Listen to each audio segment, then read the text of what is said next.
It's locked. It's locked.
be so ferocious. I'm not sure I can defeat them without becoming stronger. To drink blood is so tempting.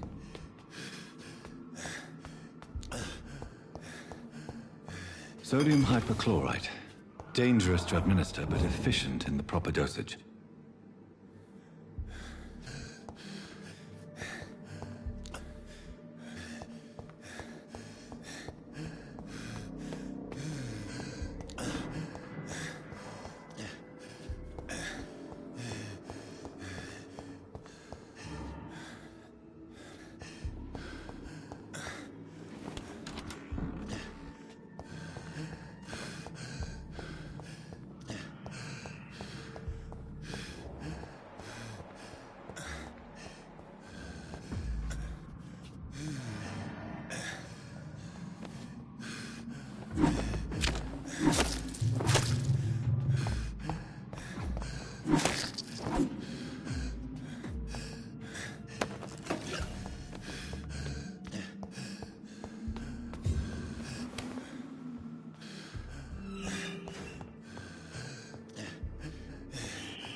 It's locked, all right.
The flower's dying. It needs water.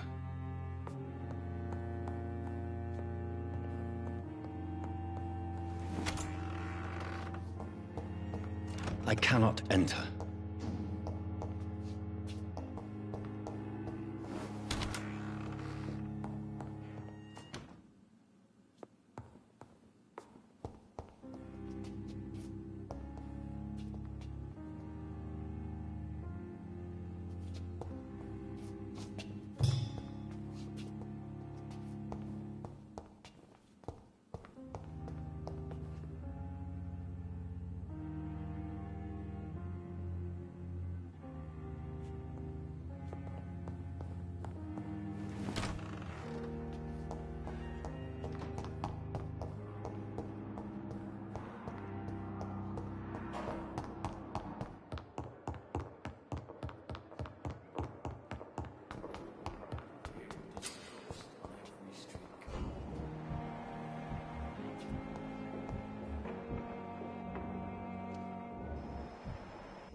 Like a book. Never could keep anything from her. Finally, you've returned, Doctor. Did you find anything of value? Yes, nurse. You've worked your first miracle, Doctor. Now, this patient here needs immediate treatment. Duty calls. When the storm has passed, I'll show you how to mix the remedy yourself with the same basic ingredients. Many thanks, Doctor. When you've finished, you ought to report to Dr. Swansea in his office. He's been looking for you. Seemed pressing.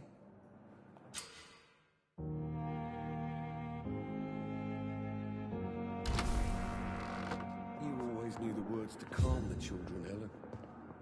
As for me, what a blundering idiot. I'm all right. Don't waste your time with me. Good evening, madam. Can I help you? It's my son who needs you, sir. I'm Dr. Jonathan Reed. How can I help your son? I'm Beatrice Goswick, mother of Mortimer Goswick. Could you check on him, please, Dr. Reed? I've heard much of your talents as a physician.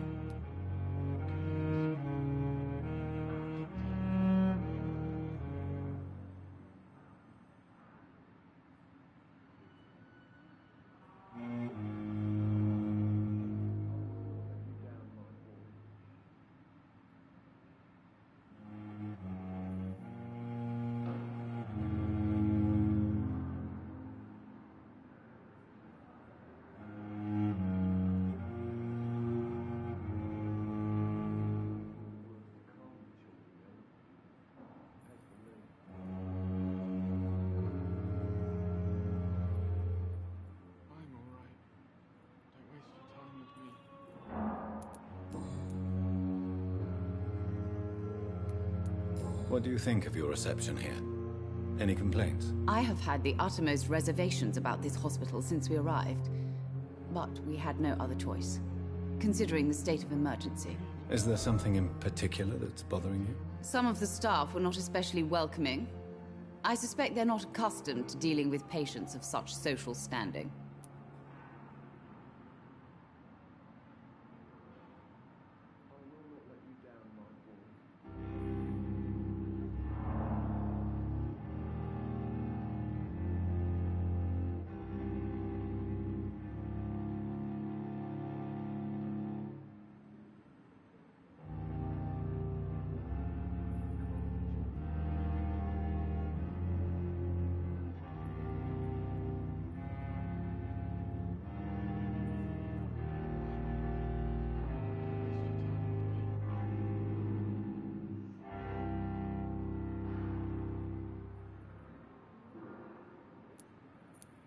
What can you tell me about yourself, Mrs. Goswick? Not much to say. Just take care of my Mortimer and I'll cover all the expenses. That's all that matters.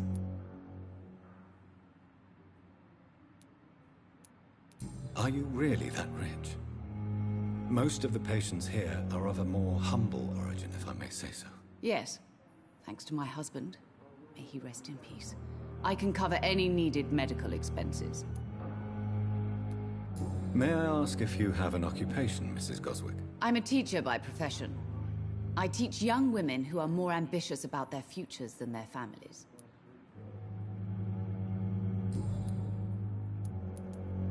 Tell me more about your arrival at the Pembroke Hospital.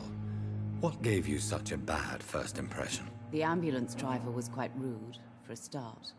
And that nurse, Miss Hawkins, seems to have quite a dubious attitude. What do you mean? She managed to secure a bed for my son despite the epidemic. It was a relief, but it wasn't cheap. She charged you for a bed? Yes, and I paid without question, considering the urgency of the situation.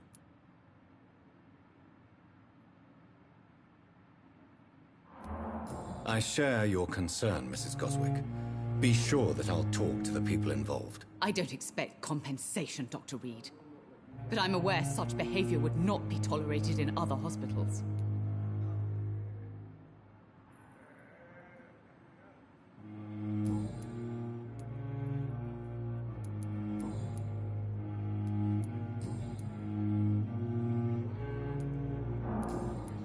Goodbye, Mrs. Goswick. Good evening. I'm Dr. Reed.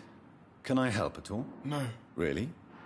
Why are you here, then? I don't want to talk. My throat hurts too much. I suppose that this pain is the reason you're here. Is someone taking care of you? Yes. And no. Could you at least tell me your name, sir? Mortimer. Mortimer Goswick.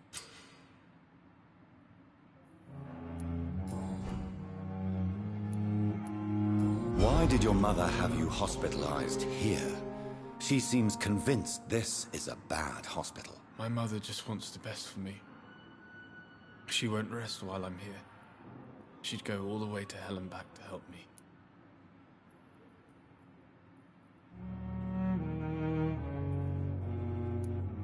Pembroke Hospital may look unorthodox, but rest assured you're in good hands here. It's not me you have to convince, Dr. Reed.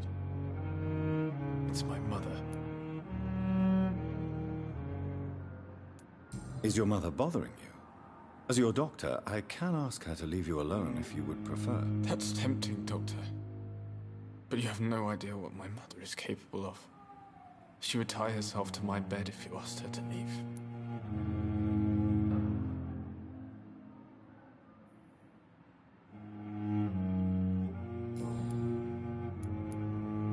Why did your mother have you hospitalized here?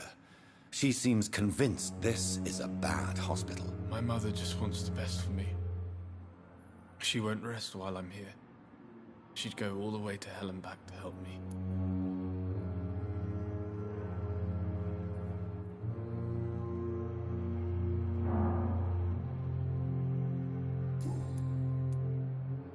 How painful is your throat, Mr. Goswick? So painful I'd rather not talk at all, Doctor. I'm sure you realize a doctor and his patient have to communicate, sir. Would it help if I gave you some paper and a pen? Not really. I see. Then maybe it's not just your throat that hurts, Mr. Goswick. Perhaps your sore throat is just the consequence of something more hurtful. Yes, maybe. But I don't want to talk or even write about it now. How painful is your throat, Mr. Goswick? So painful I'd rather not talk at all, Doctor. I'll let you get some rest, then. Good evening, sir.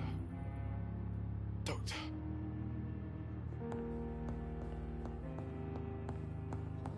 I will not let you down.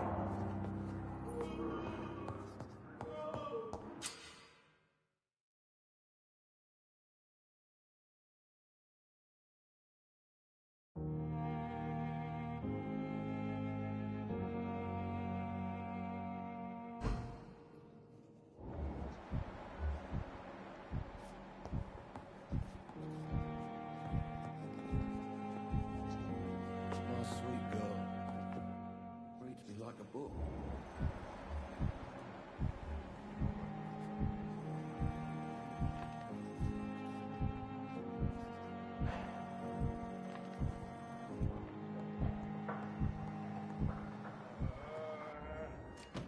Good evening, sir. I'm Dr. Reed. May I help you? I don't know if a third opinion is needed. Your colleagues are already arguing about my condition. I see. Would you mind telling me more about your situation? I'm Harvey Fiddick. All I want is to get me bloody arm fixed properly.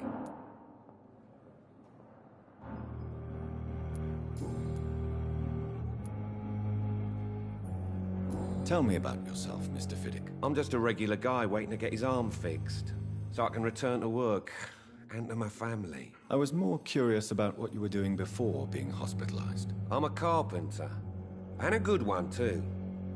But that means I need both arms to feed my family, Dr. Reed. Tell me about the doctors who are arguing about your case. Strickland and Aykroyd. They both want the best for me, but there's a lot of pride there. Doctors are no different from carpenters, it seems. What do you mean? I often had professional arguments with rivals on a building site. Difference is I disagreed about wooden nails, not flesh and bones. Are you satisfied with your treatment here? Well, it's clear that I've chosen a bad time to be injured. Forgive my bluntness, but you seem overwhelmed by cases of the flu. I won't lie to you about it. I'm afraid we are. Are you sure you don't want to operate yourself, Dr. Reed? I have the feeling you're very capable. And your colleagues seem to think so too. In other circumstances, you would be right. But for now, I don't think I can take on the responsibility. My apologies.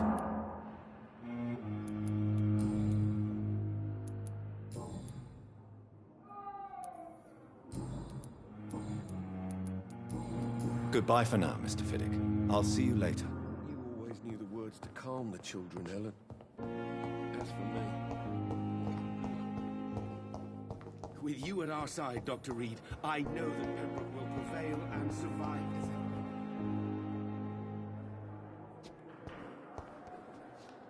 You are going to reveal all your